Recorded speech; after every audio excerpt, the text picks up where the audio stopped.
जुमा का खिताब होता रहेगा। चाहे कोई इस्लाम के ख़िलाफ़ हज़ार साजिशें रचे, कुरान पाक की तिलावत क़यामत तक होती रहेगी। बेशक। और हज़ार कोई मुस्तफ़ा की शान घटाना चाहे, वाह, मुस्तफ़ा के चाहने वालों की तादाद में इजाफ़ा होता रहेगा। सुभान अल्लाह, सुभान। इस्लाम एक वसी समंदर का नाम है और 1 घंटे या 2 घंटे या 5 घंटे की गुफ्तगू में सारे इस्लाम को समझाया नहीं जा सकता है। हज़ारों टॉपिक हैं, लाखों उन्वानात हैं, उस पे खिताबात होते रहते हैं। एक बंदा 1 घंटे में सारी बातें नहीं कर सकता है। इसलिए हमारे उलमाए कराम, चाहे सीरत की मजलिस हो या औलिया व सालिहीन की अज़मत की महफिल हो, बस एक टॉपिक वो उठाते हैं और जितनी उनकी मालूमात है, जो उन्होंने स्टडी की है, जो कुछ वो समझते हैं, लोगों के सामने रखने की कोशिश करते हैं। तो मैंने भी कोशिश की है कि ढेर सारी बातें नहीं, बल्कि आज की इस जाजमाऊ की अज़ीम शान रहमत आलम कॉन्फ्रेंस में उन्हीं समंदर में से 2-4 कतरे आपके सामने रख दिए जाए। इस्लाम की करोड़ों बातों से लाइब्रेरीज आबाद हैं। ये और बात है कि आज हम पढ़ने पढ़ाने से दूर हैं, इसलिए लाइब्रेरी की अहमियत समझ में नहीं आती। लेकिन आज से 800 साल पहले जब स्पेन में इस्लामी हुकूमत थी, उस वक़्त हर मुसलमान का घर लाइब्रेरी की में तब्दील हो चुका था। सैकड़ों, दर्जनों, हज़ारों किताबें घरों में रहती थीं। कदम कदम पे लाइब्रेरी होती थी जिसमें हज़ारों किताबें होती थी।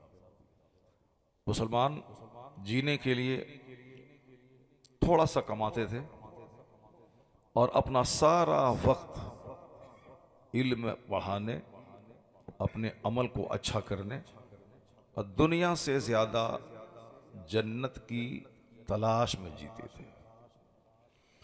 जब आदमी आखिरत रुखी ज़िंदगी गुजारता है तो उसकी तड़प, उसकी जुस्तजू, उसकी कोशिशें भी आखिरत वाली हो जाती हैं और देखने वाला पहचान जाता है कि इस आदमी को किस चीज़ का नशा और किसका धुन है।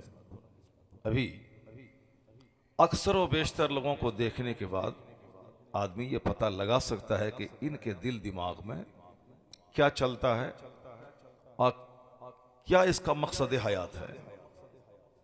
सुबह से लेकर शाम तक एक बंदा सिर्फ दुकान, फैक्ट्री, मॉल, घर, कारखाना अगर यही करता रहता है तो लोगों को सोचने में देर नहीं लगती कि ये बंदा पक्का दुनियादार है, इसको सिर्फ दुनिया चाहिए। इसलिए इसको मस्जिद नज़र नहीं आती, खानकाह नज़र नहीं आती और मजहबी मसरूफियात नज़र नहीं आती। ये बंदा सिर्फ दुकान, खेत, खलियान, पैसा यही करता रहता है।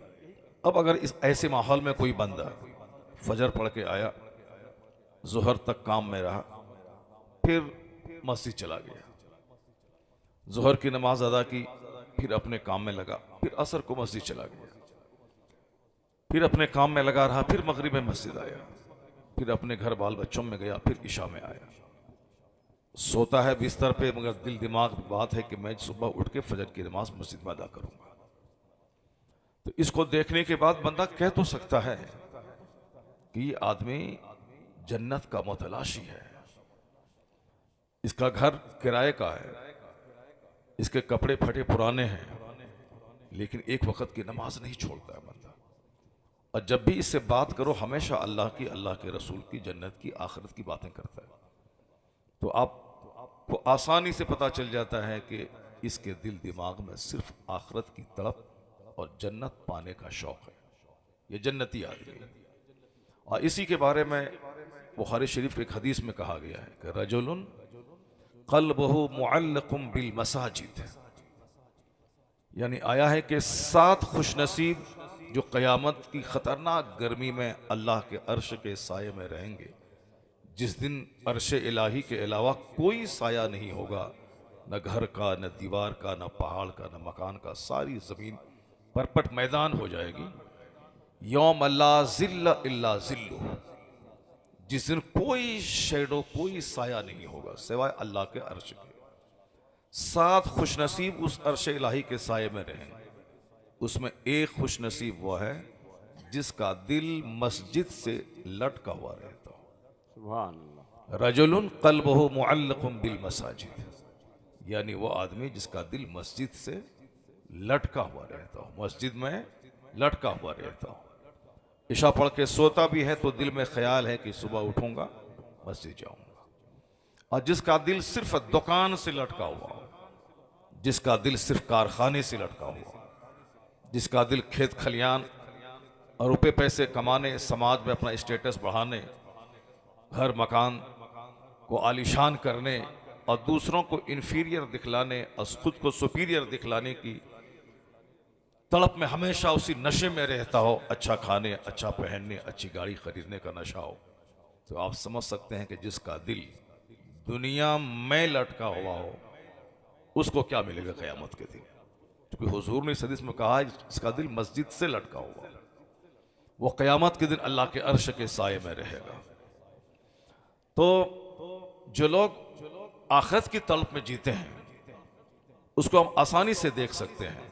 जो लोग हर जलसे में शरीक होते हैं, आलिमों की तकरीर सुनते हैं, जुमा के दिन मस्जिद में पहले जाकर खुतबा सुनने के इंतज़ार में रहते हैं और गौर से एक एक जुमले को सुनते हैं, तो उस आदमी में सॉफ्टनेस पैदा हो जाती है, नरमी पैदा हो जाती है, उसका दिल पसीज जाता है।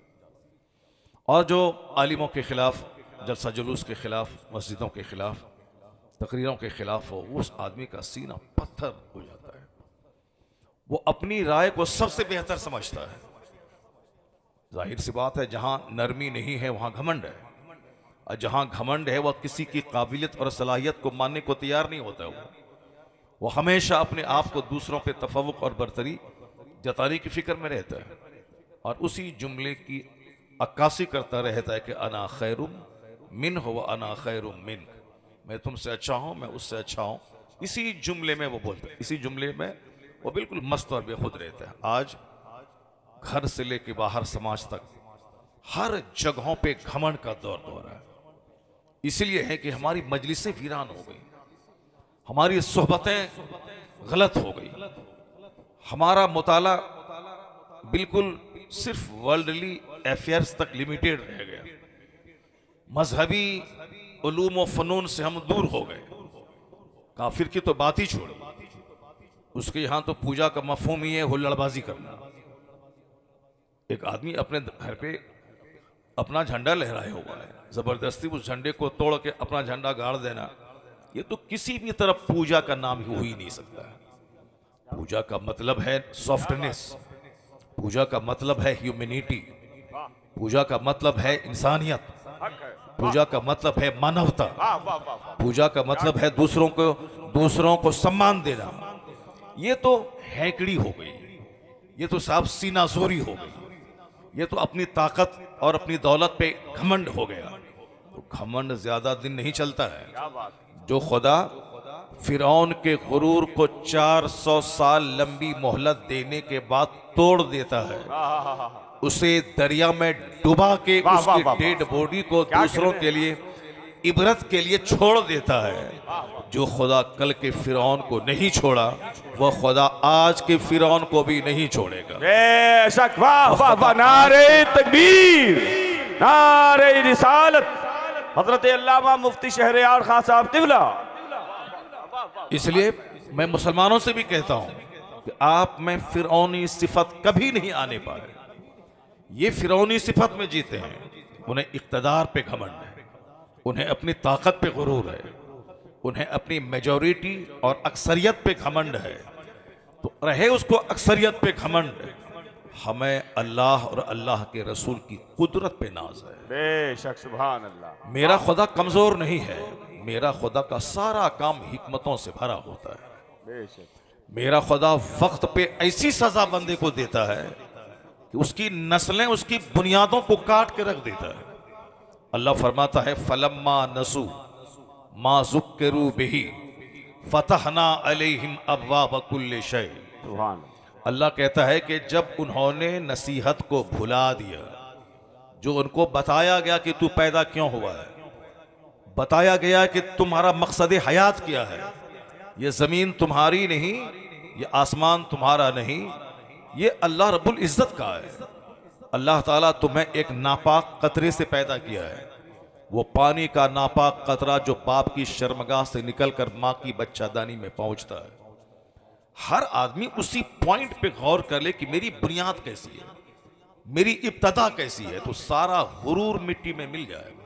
मगर चूंकि सोचने वाला आदमी रहे तब ना, क़यामत के करीब तो सिर्फ लोग दूसरे की नकल करेंगे, क्योंकि अपनी अकल नहीं रहेगी। हुजूर की हदीस है कि तुनज़ो उक़ूलो अक्सर ज़ालिका ज़मान, एक ज़माना ऐसा आएगा कि अक्सर लोगों की अकलें छीन ली जाएंगी। जब अकल ही नहीं रहेगी तो सिर्फ नकल रह जाएगी, सोचने समझने का मादा ख़त्म हो जाएगा। वरना एक मुसलमान का बेटा 24 घंटे मुंह में गुटखा क्यों रखेगा? एक मुसलमान का बच्चा गले में सोने का हार क्यों पहनेगा? एक मुसलमान का बच्चा वो हाथ में 4 सोने की अंगूठी क्यों पहनेगा? एक मुसलमान का बच्चा वह जोकर की तरह चारों तरफ मूंड के बाल क्यों रखेगा? एक मुसलमान का बच्चा वो पाँव में धागा क्यों लपेटेगा? एक मुसलमान का बच्चा साहब फटा हुआ जींस क्यों पहनेगा? आखिर किसकी नकल में ऐसा करना चाहता है? ये जो हुलिया जोग्राफिया इस मुसलमान के बच्चे का है, उनसे पूछा जाए कि तुम किस नबी का कलमा पढ़ते हो, वो फौरन सरकार का नाम लेगा। तो कहेगा जोग्राफिया किसका तुम्हारा बना हुआ है? वो बोलेगा कि छोड़िए वो सारी बातें। यहीं से पता चल गया कि सिर्फ जबान पे नबी का नाम है, बाकी सारा काम मगरबी तहजीब और फिल्मी तहजीब से असरअंदाज होकर उसका सारा काम हो रहा है। तो अब ये बंदा गुलाम बना हुआ है फिल्मी एक्टर और एक्ट्रेस का, और ये समझता है कि खुदा की रहमतें हम पर नाजिल हो जाएं। ऐसा नहीं होगा। आज जो इन मुशरिकों का सीना चौड़ा है, ये हमारी बदअमली का नतीजा है। क्योंकि अल्लाह ने कहा था कि इज्जत तेरे लिए, हुकूमत भी तेरे लिए। सिर्फ इज्जत का नाम कुरान में नहीं लिया गया। कुरान में कहा है वलिल्लाहिल इज्जत वली रसूलिही वलिल मोमिनीन। इज्जत अल्लाह के लिए है, इज्जत अल्लाह के रसूल के लिए है, इज्जत अल्लाह रसूल पे ईमान लाने वाले मुसलमान के लिए। लेकिन आज इज्जतें इनके हक में बाज़ाहिर देखने में लगता है कि इज्जतें इनके लिए नहीं, इज्जतें मुशरिकों और कुफार के लिए, हुकूमत उसके लिए है। जबकि अल्लाह ने मेरे से वादा किया है वअदल्लाहुल्लज़ीना आमनू व अमिलुस्सालिहात लयस्तखलिफन्नहुम फिल अर्द। अल्लाह हैज़ प्रॉमिस्ड, अल्लाह ने वादा किया है ज़मीन आसमान का खालिक, ज़मीन आसमान का मालिक, सारी कायनात का चलाने वाला। वो एक कुन से सारी कायनात की तख्लीक की, और जब चाहेगा 1 सेकंड में सारी दुनिया विनाश के कगार पे पहुंच जाएगी। अल्लाह इसको दिखलाता भी है कभी कभी। पूरा इलाका जलजले की चपेट में आया, सारे बाराती जमीन में धंस गए, 10-10 मंजिला मकान जमीन के अंदर धंस गए, पूरा इलाका वीरान हो गया, उजड़ गया। आज 4000 साल के बाद जॉर्डन के पास जो डेड सी है, मरा हुआ समंदर, मुर्दा समंदर जिसे कहते हैं आप, वो डेड सी 35 किलोमीटर दूर तक वो डेड सी है, जहां आगे पीछे बिल्कुल सूखा हुआ है। हालांकि समंदर सूखता नहीं है, समंदर का एक किनारा दूसरे किनारे का पता नहीं चलता है, लेकिन वहां डेड सी है, मुर्दा समंदर। वह समंदर के किनारे एक बस्ती है जिसके 4000 साल हो गए, जिस बस्ती के उलट पुलट हुए, जो बस्ती तबाह होगी। 4 लाख की आबादी शहर सदूम की थी। अल्लाह ने बहुत सारी दौलतें दी थी, अल्लाह ने सेहत तंदुरुस्ती दी थी, प्लीजेंट क्लाइमेट दिया था, खुशगवार